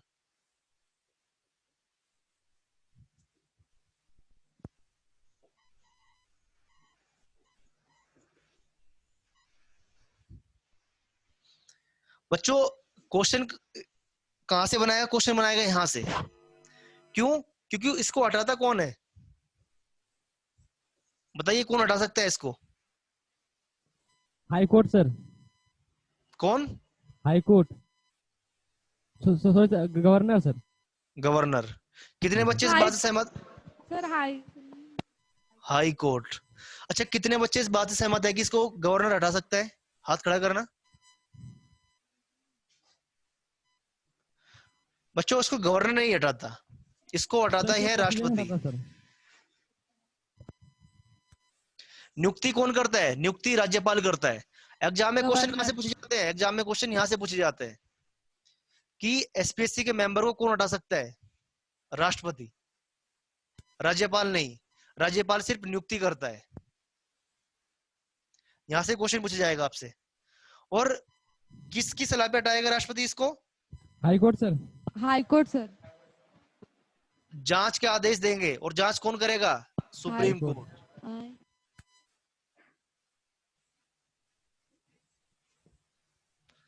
उच्चतम न्यायालय। बच्चे ये राष्ट्रपति है, राष्ट्रपति का काम सिर्फ सुप्रीम कोर्ट से होता है, उसको हाई कोर्ट से कोई मतलब नहीं होता है। तो अगर राष्ट्रपति उसको उठाएगा तो वो जांच कहां से करवाएगा? सुप्रीम कोर्ट से करवाएगा। सर इसका रिटायरमेंट 52 साल तक होता है सर। क्या बच्चे? इसका रिटायरमेंट 62 साल तक होता है। आवाज आपकी साफ नहीं आ रही है, थोड़ा जोर से बोलिए आप। हेलो, आवाज आ रही है सर? हाँ अब आ रही है। बोले सर कि इसका जो रिटायरमेंट होता है वो 62 तक सर, और पीछे 65 था सर, जितना भी यूपीएससी तक था सर। यूपीएससी नहीं, एसपीएससी, उसके 62 हाँ। साल की उम्र में रिटायरमेंट हो जाता है। मतलब यूपीएससी का सर 65 और इसका 62। हाँ, इसका 62। ऐसा क्यों सर? इसका इसलिए क्योंकि अब जो यूपीएससी में मेंबर बनेगा वो ये लोग तो बन के जाते हैं, जब ये 62 साल की उम्र में रिटायर हो जाते हैं तो उसके बाद अगर उनको मेंबर बना जाएगा या फिर कुछ भी काम किया जाएगा तो यूपीएससी में वो काम कर सकते हैं। तीसरा क्या है? तीसरा SHRC, state human right commission, वहां पे जो आपकी। हाँ बताइए सर, एक एसपीएससी के नियुक्ति राज्यपाल कैसे करता है सर? एसपीएससी की नियुक्ति राज्यपाल कैसे करता है? बच्चे इसकी नियुक्ति के लिए जो मेंबर इसमें एक ही वो दिया गया है कि कोई भी व्यक्ति हो, बस उसको 10 वर्ष का एक्सपीरियंस होना चाहिए, 10 साल का। किसके अधीन? सरकार के अधीन। अब कोई भी जैसे कोई भी पद पे रहे सर, तो सरकार के अधीन कोई भी पद पे रहे। बच्चे मैं समझ नहीं पाया, आप दोबारा पूछिए क्या पूछना सर चाह रहे जो हो। जो 10 वर्ष की सरकार के अधीन क्या करेगा सर? वो जो सरकार के अधीन अगर उसने 10 साल नौकरी की है, अगर कोई आईएएस है, आईपीएस है, उसने क्या किया? उसने 10 साल सरकार के अधीन काम किया है, नौकरी की है, सरकार के मंत्रालयों में काम किया है, तो उसको भी आप एसपीएससी का मेंबर बना सकते हो। बस क्या है कि उसने 10 साल सरकार के अधीन या सरकार के मंत्रालयों में काम किया हो। सरकार के अधीन ये नहीं कि वो बीजेपी के अंडर में काम कर रहा है, फिर कांग्रेस के अंडर में काम कर रहा है, सरकारी मंत्रालयों में काम कर रहा हो, सरकारी डिपार्टमेंट में काम कर रहा हो, हाँ सर समझ गए। उसको 10 साल का एक्सपीरियंस होना चाहिए। उसका कोई भी मेंबर बन सकता है। बस क्या है ना कि उसकी रिकमेंडेशन कौन भेजता है? उसकी रिकमेंडेशन भेजता है जो आपके मुख्यमंत्री द्वारा एक कमेटी बनाई जाती है। ठीक है वो समझ गया सर। वो सिफारिश भेजेंगे, उस सिफारिश के आधार पे गवर्नर उसकी फिर नियुक्ति कर देगा। ठीक है बच्चों? सर जो जी। एसपीएससी और यूपीएससी का जो मेंबर है वही ना इंटरव्यू लेते हैं? हाँ, इंटरव्यू वही लेते हैं। ठीक है सर। बच्चों इसके बाद जो नेक्स्ट संवैधानिक संस्था है वो है फाइनेंस कमीशन।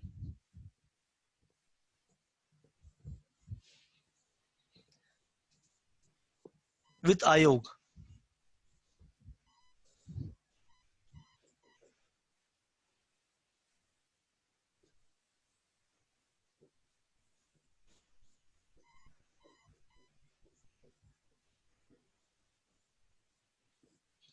बच्चों वित्त आयोग के बारे में अनुच्छेद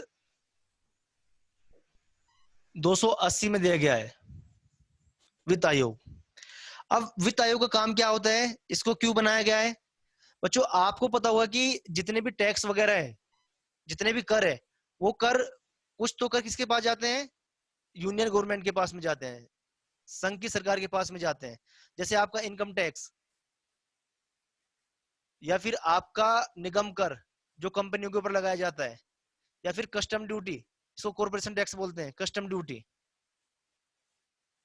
यानी चुंगी कर। ये सब टैक्स किसके पास जाते हैं? संघ की सरकार के पास जाते हैं। अब जैसे मैं रहता कहाँ हूं? दिल्ली में हूं, तो मेरा जो टैक्स दूंगा वो किसके पास जाएगा? सरकार के पास जाएगा। किसके? जो संघ में सरकार बैठी है, सेंटर में जो सरकार बैठी है। अब निवासी में स्टेट में, राज्य का निवासी हूं मैं दिल्ली का, और मेरा पैसा कहाँ जा रहा है?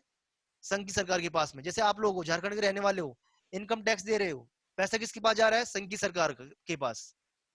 तो फाइनेंस कमीशन का क्या काम होता है? फाइनेंस कमीशन का काम होता है कि जो ये पैसा है, ये संघ के बीच में और राज्यों के बीच में किस सूत्र से बांटा जाए कि सब सेटिस्फाई हो जाए।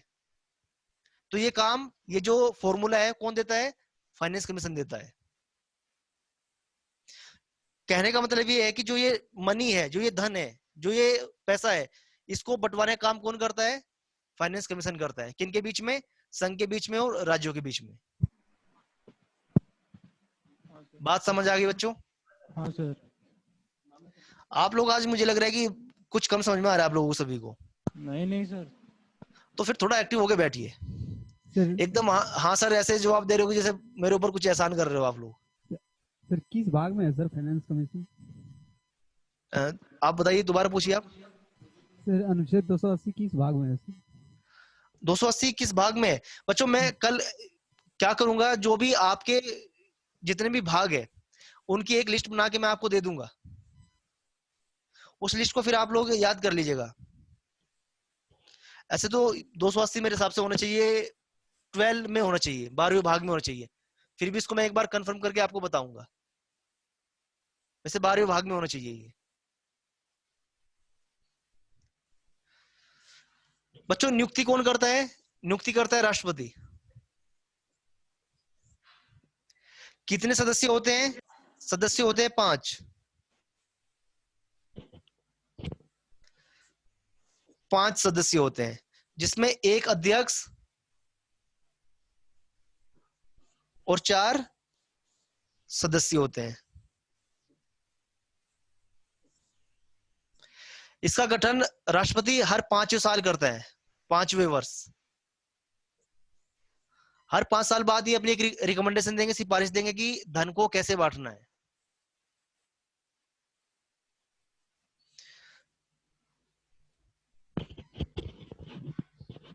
बच्चों कार्य क्या क्या क्या कार्य है? पहला कार्य क्या है?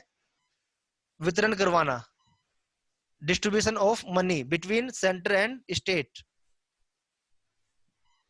दूसरा इसका काम क्या है? सिफारिश करना। अगर किसी पंचायत के पास या फिर किसी स्टेट के पास धन की कमी रह जाती है राज्य के पास, तो वे फाइनेंस कमीशन को बोलेंगे कि सर हमारे पास पैसों की कमी है और अगली बार या इस बार हमें और धन चाहिए। तो ये सिफारिश कौन करेगा? नहीं समझ में आ रहा है। हाँ सही बात है। बताइए ना, आप पहले ही बता देते मुझे। मैं तो पहले से जानता हूँ लोगों को समझ में नहीं आ रहा है आज कुछ भी। बताइए, यहाँ से समझ में नहीं आ रहा है या इससे पहले भी समझ में कुछ नहीं आया? ये फाइनेंस कमीशन वाला समझ में नहीं आ रहा, खाली पता चला अनुच्छेद 280 में है, उसके बाद नियुक्ति की राष्ट्रपति, उसके बाद समझ में नहीं आया। अच्छा, ये क्वेश्चन आपने ही पूछा था कि समझ नहीं आ रहा है? नहीं ये नहीं, सनोवर बोली थी पीछे से। जिन्होंने पूछा है उनको माइक दीजिए आप। ये बच्चे आप मुझे बताइए कि आपको यही बात समझ नहीं आई या इससे पहले भी समझ नहीं आया कुछ भी? झूठ मत बोलना, नहीं तो फिर मैं क्वेश्चन पूछूंगा वापिस। अब बताइए। यहाँ पे 5वें वर्ष राष्ट्रपति, वो क्या होता है 5 वर्ष में? समझ में आता। अच्छा, उससे पहले सब कुछ समझ में आ गया आपको? सब कुछ नहीं, फिर भी आया है। चलिए, यूपीएससी एसपीएससी समझ में आ गया? Election commission. देखो बच्चों, शर्माना नहीं है। आप लोगों का बड़ा भाई हूं मैं। 10 बार भी क्वेश्चन पूछोगे मैं 10 बार बताऊंगा। अगर आप लोग शर्माओगे तो इसमें आपका नुकसान है, मेरा कोई नुकसान नहीं है इसमें। चलिए, आपको ये समझ नहीं आया, आप ये कह रहे हो, इससे पहले आपको समझ में आ गया है। बच्चों देखो, फाइनेंस कमीशन का काम क्या होता है? धन का बंटवारा करना, यानी वितरण करना, डिस्ट्रीब्यूशन ऑफ मनी। किसके बीच में? संघ के बीच में और राज्यों के बीच में। जो भी फॉर्मूला ये बताएगा उसी के हिसाब से आपको धन का वितरण करना पड़ेगा। धन कौन सा? मनी जो सरकार के पास में आती है, केंद्र सरकार के पास में आती है। कौन कौन सा? आयकर, निगम कर और आपका ये कस्टम ड्यूटी या फिर जीएसटी, उनका बंटवारा करना। बच्चों अब किस आर्टिकल में दिया है इसके बारे में? अनुच्छेद 280 फाइनेंस कमीशन के बारे में। अब जो फाइनेंस कमीशन होता है, ये कमीशन में एक आदमी नहीं होता है, इस कमीशन में 5 आदमी होते हैं। 5 आदमी ये होते हैं। अब इनकी नियुक्ति कौन करेगा? इनकी नियुक्ति करेगा राष्ट्रपति। और राष्ट्रपति हर 5 साल बाद एक फाइनेंस कमीशन बनाएगा। जो क्या करेगा, अपना रिकमेंडेशन देगा, सिफारिश देगा। सिफारिश देने के बाद वो स्वतः ही फाइनेंस कमीशन अपने आप समाप्त हो जाएगा। सिफारिश देने के बाद फिर राष्ट्रपति क्या करेगा, 5 साल बाद फिर एक फाइनेंस कमीशन बनाएगा, उसके मेंबर अलग होंगे। ये भी हो सकते हैं, पर पक्का नहीं कि यही होंगे, अलग भी मेंबर हो सकते हैं। फिर वो अपनी सिफारिश देगा, फिर सिफारिश देने के बाद वो अपना आप ही समाप्त हो जाएगा। फिर अगले 5 साल बाद फिर राष्ट्रपति एक फाइनेंस कमीशन बनाएगा। तो फाइनेंस कमीशन का क्या काम है? फाइनेंस कमीशन का एक काम है सूत्र बताना, फॉर्मूला बताना, कौन सा, इस धन के वितरण डिस्ट्रीब्यूशन ऑफ मनी का सर। हाँ, वो बताने के बाद, स्टेट वो और बताने के सेंट्रल बाद, के बीच में। हाँ, वो बताने के बाद वो समाप्त हो जाएगा। फिर 5 साल बाद फिर राष्ट्रपति एक फाइनेंस कमीशन का गठन करेगा। अब समझ आया आपको? हाँ सर।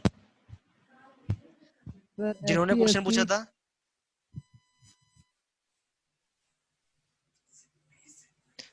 सिंपी ने क्वेश्चन पूछा था ना ये? नहीं सर, हो गया। सनोवर पूछी थी, समझ गई सर। अच्छा, सनोवर ने पूछा था। देखो बच्चों, जब भी आपको समझ ना आए ना, तो मुझसे 10 बार पूछो, मैं तुरंत बताऊंगा उसको। पर ऐसे मन मार के नहीं बैठना है, बोला सर जो कुछ पढ़ा रहे हैं हमारे ऊपर क्या एहसान थोड़ी कर रहे हैं, 2 घंटे में पढ़ा के चले जाएगा, भाग जाएगा। इसमें आपका ही नुकसान, मेरा नुकसान नहीं है इसमें। सर एसपी कौन सा आर्टिकल में है सर? एसपीएससी बच्चे जो आर्टिकल यूपीएससी के बारे में दिए गए ना, 315 से लेके 323 तक, जी सर, सेम आर्टिकल एसपीएससी के नाम की भी है। हर 5 साल में राष्ट्रपति किसको बनाता है फाइनेंस कमिश्नर? किसको बनाएगा बच्चे? ये 5 सदस्य होते हैं। तो वही फाइनेंस लोग बनाएगा। फाइनेंस कमिश्नर नहीं होता है, वो फाइनेंस कमीशन होता है विद आयोग। आयोग में एक सदस्य नहीं होता है, आयोग में 5 सदस्य होते हैं। और ये देखो, ये जो 5 सदस्य होते हैं फाइनेंस कमीशन, इसमें क्या क्या योग्यता दी गई है बच्चों, सुन लीजिए एक बार। इसमें जो अध्यक्ष है उसकी योग्यता क्या होनी चाहिए कि वो सार्वजनिक मामले का, चलिए मैं लिखवा देता हूं, मैं इसको लिखवाना नहीं चाह रहा था पर मैं लिखवा देता हूं, नहीं तो ये क्वेश्चन बार बार आता रहेगा।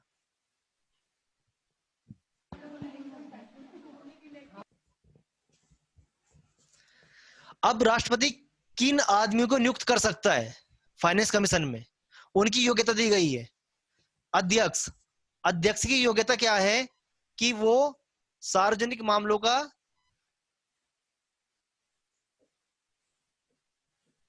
मामलों की जानकारी हो उसको।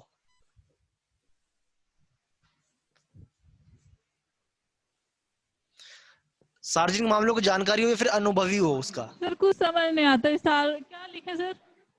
सार्वजनिक मतलब? सार्वजनिक मतलब ये क्या होता है कि उसको जस्टिस के बारे में पता हो, उसको जो आपका एडमिनिस्ट्रेशन है उसके बारे में पता हो, प्रशासन के बारे में पता हो, उसको फाइनेंस के बारे में पता हो, उसको मतलब सब चीजों की जानकारी हो। सार्वजनिक यही होता है, उसको फाइनेंस के बारे में पता हो, उसको प्रशासन के बारे में पता हो, उसको पुलिस प्रशासन के बारे में पता हो, सब चीजों के बारे में उसको जानकारी हो। सार्वजनिक, यूनिवर्सल। समझ आया अब? हाँ सर। सनोवर, गुस्सा नहीं होना है, प्यार से हाँ। पूछूंगा तो मैं सब कुछ बताऊंगा। आप इतनी जोर से बोलते हो, लगता है आप गुस्से में पूछ रहे हो।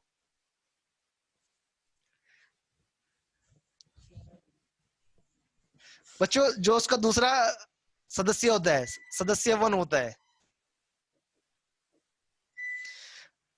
ये जस्टिस होना चाहिए कहाँ का? हाई कोर्ट का, जस्टिस ऑफ हाई कोर्ट।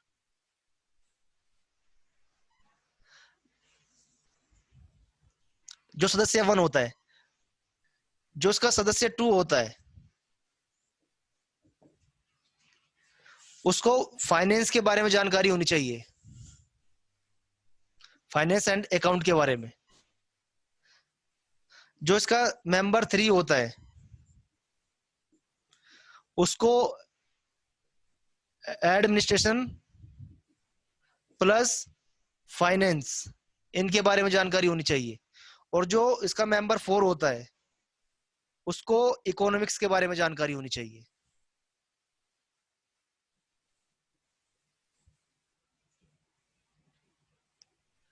और जो ये आपका अध्यक्ष होता है, उसको इन सब के बारे में जानकारी होनी चाहिए। अगर किसी व्यक्ति को इनके बारे में जानकारी है तो राष्ट्रपति उसको फाइनेंस कमीशन का सदस्य बना देता है। इसकी रिकमेंडेशन कौन करता है? इसकी रिकमेंडेशन प्रधानमंत्री के नेतृत्व में एक कमेटी बनाई जाती है, वो इसकी रिकमेंडेशन करती है, सिफारिश करती है किसको? प्रेसिडेंट को। तो प्रेसिडेंट क्या करता है? उनको नियुक्त कर देता है। बच्चों बात समझ आई? जैसे अब की बार एनके सिंह है इसके अध्यक्ष, जो 15 फाइनेंस कमीशन है, 15वां फाइनेंस कमीशन है, उसके अध्यक्ष कौन है? एनके सिंह है। अब एनके सिंह अपनी सिफारिश देंगे 2020 तक, एक साल में। उसके बाद ये फाइनेंस कमीशन अपना आप ही समाप्त हो जाएगा। फिर 5 साल बाद यानी 2025 में फिर एक फाइनेंस कमीशन बनाया जाएगा, उसके अध्यक्ष भी, उसके मेंबर भी अलग होंगे। फिर वो अपनी सिफारिश देंगे, उसके बाद फिर वो फाइनेंस कमीशन भी समाप्त हो जाएगा। फिर उसके अगले 5 साल बाद फिर एक फाइनेंस कमीशन बनाया जाएगा। इनका सिर्फ एक ही काम है कि भाई ये अपनी रिकमेंडेशन दे। सर, हाँ बताइए। हर 5 साल में ये सदस्य भी चेंज हो जाता है? हाँ जी, ये सदस्य भी चेंज हो भी सकते हैं, नहीं भी हो सकते हैं, ये एकदम कंफर्म नहीं है। मान लीजिए एक सदस्य है, प्रधानमंत्री द्वारा जो मंत्रिमंडल बनाया गया है, समिति बनाई गई है, अगली बार भी सदस्य की रिकमेंडेशन कर देती है, तो राष्ट्रपति को इसको भी बनाना पड़ेगा। तो मतलब क्या है कि इसकी पुनर्नियुक्ति हो सकती है, पुनर्नियुक्ति भी हो सकती है किसी सदस्य की, और नहीं भी हो सकती है। ये सदस्य हो भी सकते हैं और नहीं भी हो सकते हैं। पर जो अगला फाइनेंस कमीशन होगा, अगली बार 15वां फाइनेंस कमीशन है, अगली बार 16वां फाइनेंस कमीशन होगा। आप लोग इसको लेके इतना सीरियस क्यों हो गए? बताइए अब क्या समझ नहीं आया? सनोवर सर समझ में आ गया सर, पर अगर एक मतलब बन गया तो फिर जो बचा हुआ वो क्या करता है? 4 सदस्य और नहीं, और 3 बच्चे एक मान लीजिए एक दोबारा बन गया, ये 4 अपने घर बैठेंगे आराम से, चाय पानी पियेंगे अपने घर पे बैठ के। बच्चे छोटे मोटे आदमी नहीं होते, सुप्रीम जज ऑफ हाई कोर्ट। अच्छा ये ठीक है। पहले से उनकी पेंशन आती रहती है, ये बेरोजगार नहीं होंगे। आपको इनकी बेरोजगारी की टेंशन है। ओ अच्छा ठीक है सर, समझ में आ गया।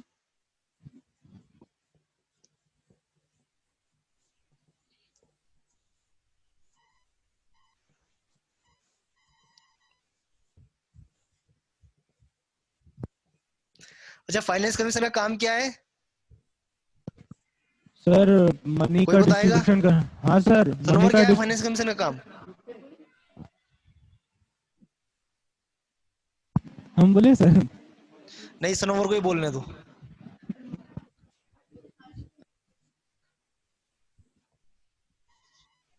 फाइनेंस कमीशन का क्या काम है?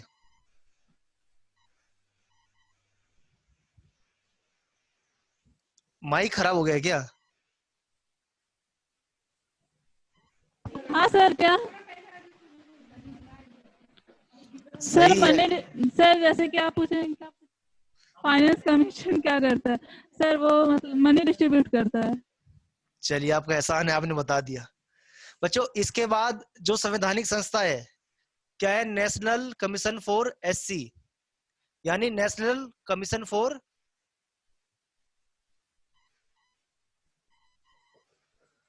Schedule caste.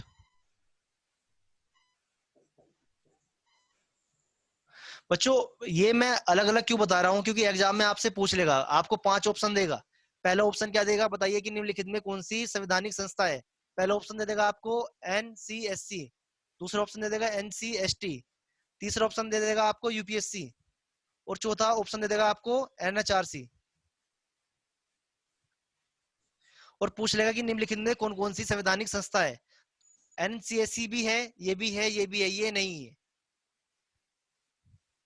तो इनके बारे में इसलिए मैं आपको अलग अलग करके बता रहा हूँ कितने मेंबर होते हैं और कौन इनका सिलेक्शन करता है, कैसे सिलेक्शन होता है, कैसे इनको हटाया जा सकता है। ये क्वेश्चन कई बार पूछ लेते हैं। तो जो ये आपका national commission for schedule caste है, इसके बारे में आर्टिकल अनुच्छेद 338A में दिया गया है जो भी प्रावधान है। बच्चों नियुक्ति कौन करता है? राष्ट्रपति, प्रेसिडेंट।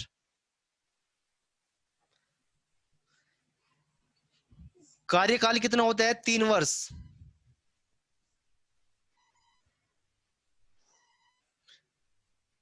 कितने मेंबर होते हैं? सदस्य कितने होते हैं? एक अध्यक्ष, एक उपाध्यक्ष यानी वाइस प्रेसिडेंट, और क्या होते हैं? 3 सदस्य होते हैं, यानी 5 सदस्य होते हैं इसमें। Yes sir. इसका काम क्या है? इसका काम सिर्फ ये है कि जो शेड्यूल कास्ट है उनके उत्थान के लिए सिफारिश करना, कि कैसे जो आपकी शेड्यूल कास्ट है, कैसे आपकी जो अनुसूचित जाति है उनका कैसे उत्थान किया जाए, उनको कैसे प्रोग्रेस उन्नति की जाए, उसकी सिफारिश ये किसको देते हैं? राष्ट्रपति को देते हैं। ये काम है इनका। बच्चों फिर आपका जो अगला है वो NCST, national commission for scheduled tribes.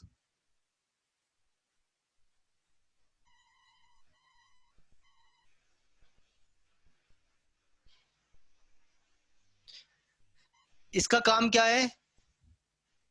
इसके बारे में अनुच्छेद 338B। नियुक्ति कौन करता है? राष्ट्रपति। कार्यकाल वही 3 वर्ष।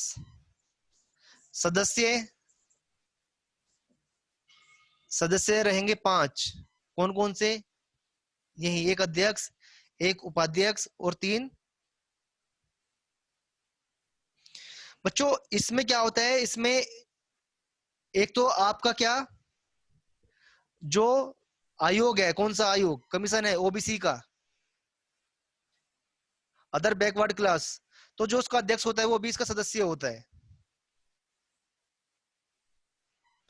ओबीसी आयोग का अध्यक्ष भी इसका सदस्य होता है। और एक आपका एंग्लो इंडियन,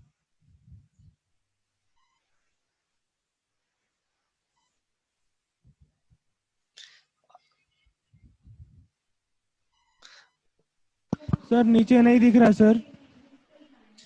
यहां लिख दे रहा हूं। जो आपका वुमेन कमीशन के अध्यक्ष होता है वो भी इसका सदस्य होता है। वुमेन कमीशन, महिला आयोग।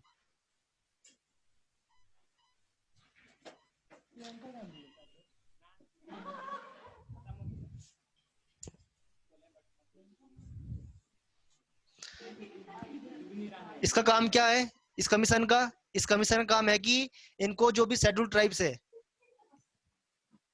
शेड्यूल ट्राइब्स के प्रोग्रेस के लिए सिफारिश करनी। सर जी आप वहाँ लिखे ना अध्यक्ष, उपाध्यक्ष और 3 सदस्य। जी।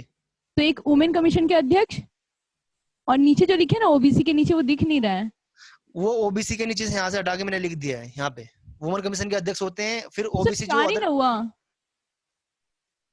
बच्चे देखो, एक तो आपका अध्यक्ष हो गए, एक उपाध्यक्ष हो गए, हाँ। 3 सदस्य होते हैं। ये तो 5 तो अलग से, ये तो 5 तो होते ही होते हैं। हाँ। प्लस उसमें क्या होता है, वुमेन कमीशन का जो अध्यक्ष है वो भी होता है, और क्या होता है प्लस ओबीसी आयोग का जो अध्यक्ष होता है वो भी होता है इसमें। अच्छा ठीक है सर, समझ गई। अगर वो पूछता है कि मेंबर कितने हैं, तो मेंबर तो उसमें 5 ही होंगे, प्लस ये भी होते हैं। एक छठा क्या हो गया, आपका वुमेन कमीशन का अध्यक्ष हो गया, और 7वां क्या हो गया, ओबीसी आयोग का अध्यक्ष हो गया।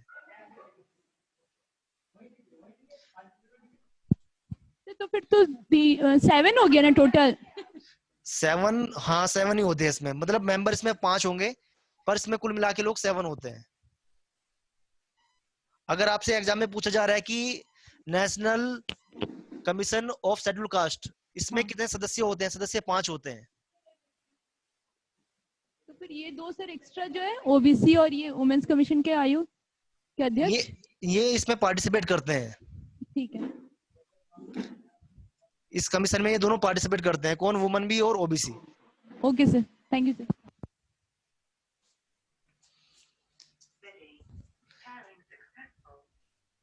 National commission for schedule tribes लिख लिया आप लोगों ने यहां तक?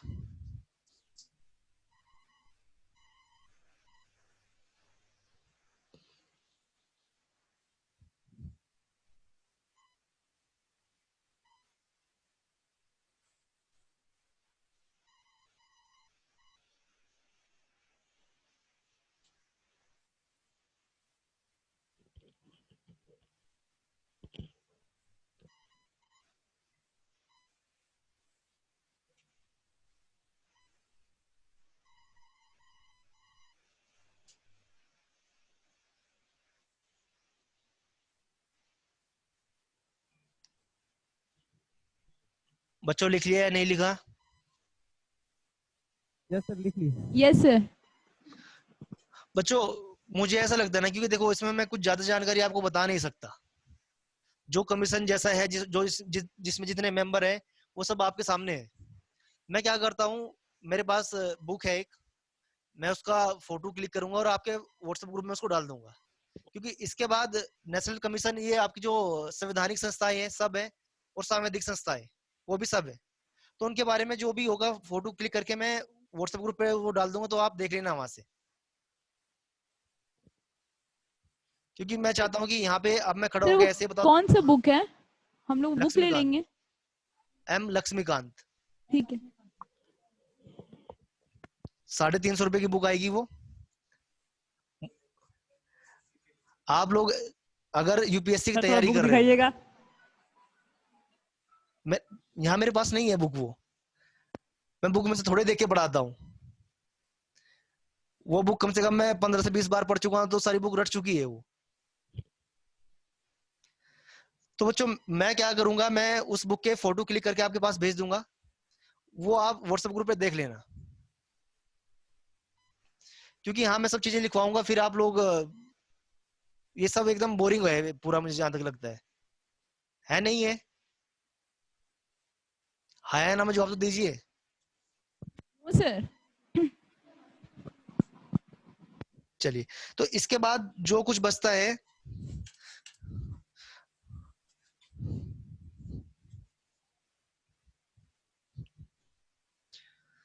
इसके बाद एक तो कैग बचता है। कैग ये भी आपका संवैधानिक संस्था में आता है। कैग के बारे में लिखना है क्या? यस सर, लिखना है सर। कैग के बारे में लिखना है? हाँ सर, हाँ सर, हाँ सर। चलिए कैग के बारे में लिख लीजिए फिर। कैग की फुल फॉर्म क्या होती है?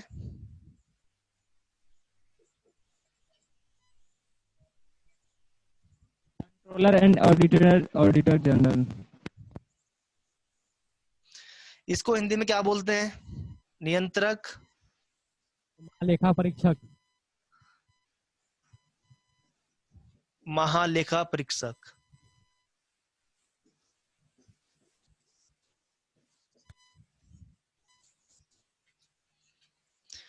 बच्चों कैग का क्या काम होता है? कैग का काम होता है जो भी सरकार खर्च करती है, चाहे वो स्टेट की सरकार हो या फिर वो सेंट्रल की सरकार हो, उनके खर्च के बारे में जांच करके पार्लियामेंट को बताना कि इन्होंने इस योजना पे इतने रुपए खर्च किए हैं। उसका लेखा जोखा करके किसको बताना? पार्लियामेंट को बताना। ये कैग का काम है। ये भी संवैधानिक संस्था है, कॉन्स्टिट्यूशनल इंस्टीट्यूट है ये भी। इसके बारे में किस अनुच्छेद में दिया गया है? ये क्वेश्चन कई बार पूछा है, कई बार। आर्टिकल 148 में।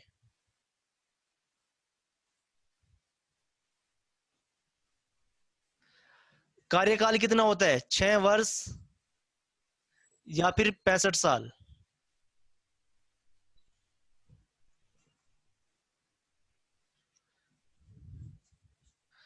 और जो ये नियुक्ति कौन करेगा? राष्ट्रपति करेगा।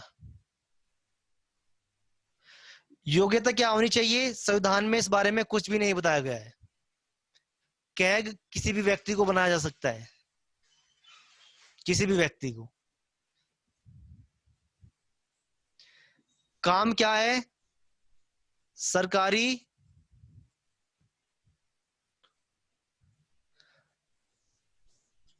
उपक्रमों यानी पीएसयू, पब्लिक सर्विस,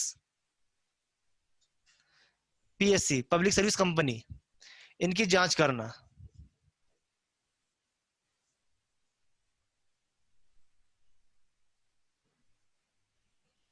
ये उस सर, जांच जो रिपोर्ट बनेगी उसको किसको देना?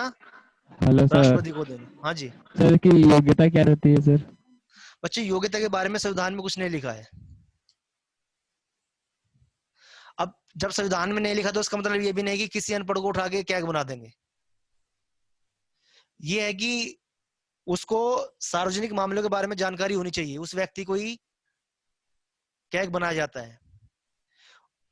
अब तक जो भी हुआ है उन व्यक्तियों को कैग बनाया गया है जिनको 20 साल तक आईएएस ऑफिसर रह चुके हैं, 20 से लेकर 25 साल तक, पर योग्यता संविधान में कुछ भी नहीं लिखी है।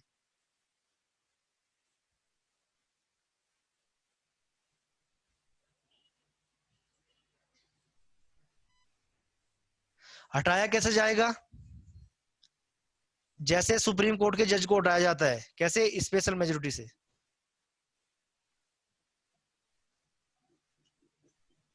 स्पेशल मेजोरिटी का मतलब है 1/2 ऑफ मेंबरशिप, यानी 50% of membership plus 2/3 present and voting.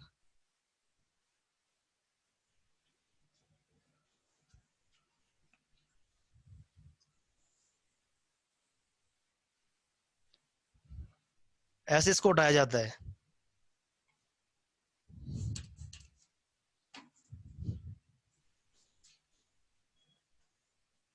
Article रट लेना, ये 148 कई बार क्वेश्चन पूछे है, कई बार।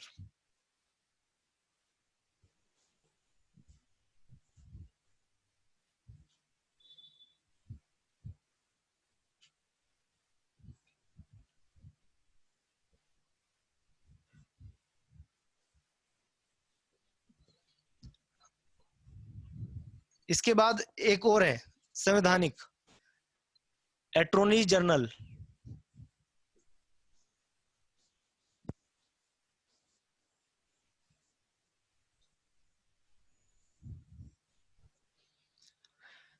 अटॉर्नी जनरल क्या होता है, इसके बारे में अनुच्छेद 76 में दिया गया है। अटॉर्नी जनरल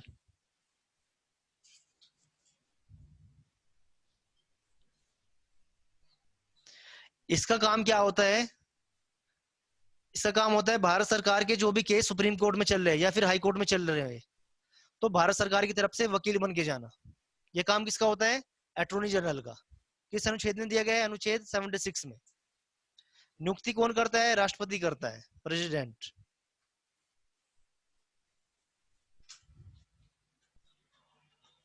कार्यकाल निश्चित नहीं। क्यों? क्योंकि ऐसा माना जाता है जब सरकार पार्लियामेंट में अपनी मेजोरिटी खो देती है या सरकार के 5 साल पूरे हो जाते हैं, तो ये अपना आप ही इस्तीफा दे देता है। क्यों? क्योंकि अगली सरकार आएगी, वो अपना नया एजी नियुक्त करती है, अटॉर्नी जनरल नियुक्त करती है। नियुक्त कौन करता है उसको? राष्ट्रपति। काम क्या होता है सर? इसका काम ये होता है कि जितने भी वकील वाले काम है सरकार के, सरकार की तरफ से वकील बन के जाना, कहाँ? सुप्रीम कोर्ट में और हाई कोर्ट में। ये कभी भी सरकार क्या बोलते हैं सर इसको? क्या बच्चे? हिंदी में क्या बोलते हैं इसको? Attorney general. हिंदी में हेलो जी, तो सर इसका हिंदी में क्या नाम है सर? उसको हिंदी में क्या भारत का महान्यायवादी। समझ गया सर। भारत का महान्यायवादी, ये इसको हिंदी में बोलते हैं। कार्य क्या क्या है इसके, लिख लीजिए अगर लिख नहीं है तो। पहला कार्य है भारत सरकार को सलाह देना। अगर कोई भी वकील वाला काम है तो भारत सरकार को सलाह देना कि भाई इसमें काम कैसे होगा। दूसरा कि भारत सरकार से संबंधित मामलों की सुप्रीम कोर्ट में, भारत सरकार से संबंधित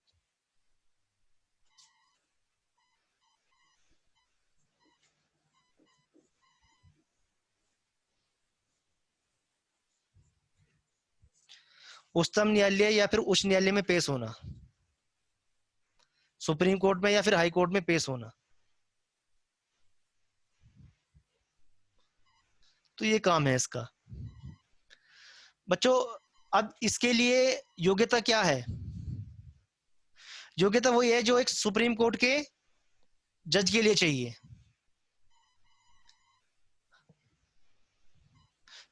योग्यता क्या चाहिए? सुप्रीम कोर्ट के जज के बनने के लिए जो योग्यता चाहिए,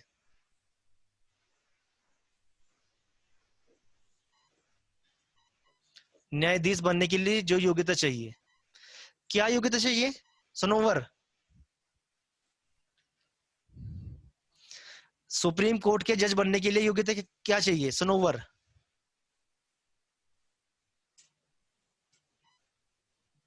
सिटीजन ऑफ इंडिया होना चाहिए। Very good. और उसके बाद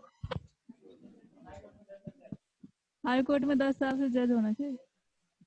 हाई कोर्ट में 10 साल तक जज होना चाहिए जज। जी। और बता देना कोई आगे से, या फिर बता दो बेचारी को उसको। सर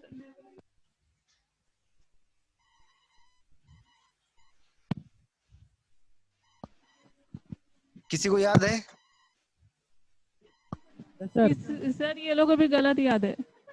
वेरी गुड सर जी। सर उसको सर मतलब हाई कोर्ट में सर कम से कम 10 साल तक का नहीं सर, सॉरी सर, वो हाई कोर्ट में नहीं सर, 5 बताएं साल सर। तक सेवा दे चुका हो रहा हो सर, या फिर कोई भी सर डिस्ट्रिक्ट कोर्ट में या फिर स्टेट कोर्ट में सर वो लगभग 10 साल तक सर वो रहा उसमें। अच्छा 10 साल है, हाई कोर्ट में 5 साल है। सर नहीं सर, हाई कोर्ट में 5 साल है। अच्छा हाई कोर्ट में 5 साल तक जज रहा हो। हाँ, और अगर और सर अगर ऐसे जो जो डिस्ट्रिक्ट कोर्ट रहे इधर उधर सर तो या फिर उधर वो 10 साल तक महाधिवक्ता रहा हो, यानी वकील रहा हो कहीं पे, अधिवक्ता यस रहा सर, हो। ये सर। सनोवर क्या है, सही है? क्योंकि आपको ही पता है क्या सही है क्या गलत है। सर लॉयर रहना चाहिए, जज नहीं। हाँ 10 साल ये सही है, अधिवक्ता रहना चाहिए, और 5 साल वो हाई कोर्ट में जज रहना चाहिए। सनोवर से आज मैं क्वेश्चन इसलिए पूछ रहा हूँ कि मुझे लगता है कि सनोवर के पास ज्यादा नॉलेज है पॉलिटी की। नहीं सर, हमको कुछ भी नहीं आता सर। चलिए अच्छी बात है, आपको अपने ऊपर गर्व महसूस होना चाहिए कि आपको कुछ नहीं आता है। अरे सीखो, पढ़ के आओ। और इसमें मेरी बेइज्जती है, बोले सर हमें कुछ नहीं आता, यानी आप कुछ नहीं पढ़ाते हो। नहीं सर, पहले से कोई नहीं आता था, अब यहाँ आके कुछ आता है। चलिए आपको एहसान है। बच्चों इसके बाद क्या बचता है? इसके बाद सोलिसिटर जनरल, ये अटॉर्नी जनरल है। इसके बाद सोलिसिटर जनरल। अब सोलिसिटर जनरल क्या होता है? राज्य का महाधिवक्ता। राज्य का महाधिवक्ता, जैसे केंद्र सरकार के पास होता है महाधिवक्ता, ऐसे ही स्टेट के पास भी होता है।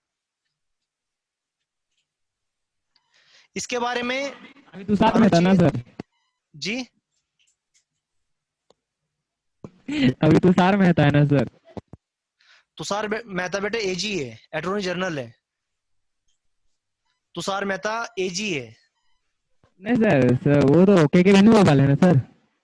के वेणुगोपाल। बच्चे आपकी आवाज बहुत तेज आ रही है। सर वो तो के वेणुगोपाल है ना, ऑडिटर जनरल, अटॉर्नी जनरल। बच्चे अटॉर्नी जनरल अभी हाँ तुषार मेहता के गोपाल से पहले थे। अभी के गोपाल वेणुगोपाल है। और जो सोलिसिटर जनरल होता है वो स्टेट का होता है। इन दोनों बातों को आप ध्यान से वो रखना, ध्यान रखना इनका। ठीक है सर। तो बच्चों इसका क्या होगा? राज्य का महाधिवक्ता अनुच्छेद किसमें है? 165। इसका काम क्या है? राज्य सरकार को सूचनाएं देना। नियुक्ति कौन करता है? राज्यपाल करता है।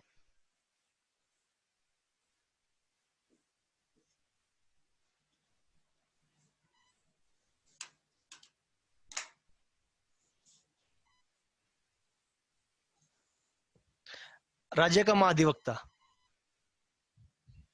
बच्चों ये आपके संवैधानिक संस्थाएं थी, जिसमें पहला कौन था? पहला था इलेक्शन कमीशन।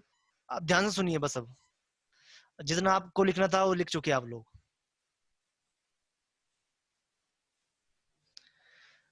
संवैधानिक संस्थाओं की क्यों जरूरत पड़ी, ये पहले मैंने बताया था, आप लोग लेट आए थे। इसलिए जरूरत पड़ी कि संविधान में इनके बारे में दिया गया है। संविधान में इसलिए दिया गया है कि ये संस्थाएं काफी इंपॉर्टेंट है, काफी महत्वपूर्ण है। कोई भी पार्लियामेंट इनके कार्यकाल या फिर इनका जो समय है या फिर इनका जो कार्य करने का तरीका है उसमें बदलाव ना करे। इसलिए संविधान ने इनके बारे में उल्लेख कर दिया कि भाई ये संस्थाएं का सिलेक्शन ऐसे होगा, ऐसे इनको हटाया जा सकता है। इसलिए इनको संवैधानिक संस्था भी कहते हैं। इसमें सबसे पहले कौन है? इलेक्शन कमीशन है। उसके बाद यूपीएससी है। उसके बाद स्टेट पब्लिक सर्विस कमीशन है, उसके बाद national commission for SC ST, CAG, attorney general और फिर राज्य का महाधिवक्ता। ये संस्थाएं कैसी है? संवैधानिक संस्थाएं हैं बच्चों। इसके बाद सांविधिक संस्थाएं आती हैं। सांविधिक को इंग्लिश में क्या बोलते हैं?